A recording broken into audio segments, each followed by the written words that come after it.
अब आजा यार।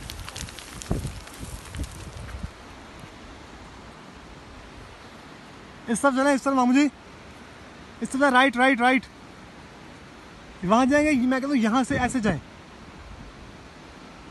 सीधे ना जाएं बिल्कुल।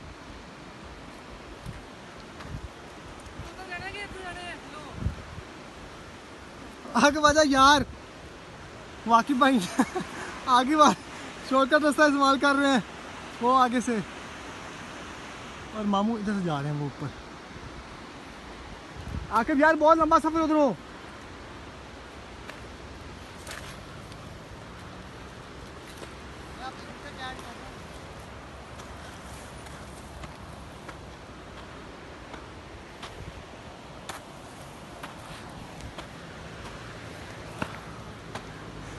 रिस्क ही है यार, चलें।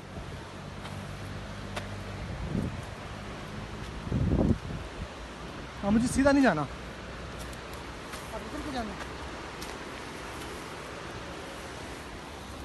मेरे मोबाइल पकड़ाओ, आप चलो। तेरे तो शूज़ है ना, ये भी मेरे ओ इधर पत्थर है, इधर पत्थरों में आसानी है काम। फिर चलते हैं। चलो स्लिप नहीं होना आपने, ठीक है? हाँ, मैं इसलिए ध्यान से आराम से आ रहा हूँ। रखना आपने, उल्टा रखना पाँव। टेढ़ा हाँ नीचे ले ले जी, ऊपर जाने हाइट पे हमने, और ये शराज साहब जा रहे हैं। बिल्कुल सीधा पहाड़ है।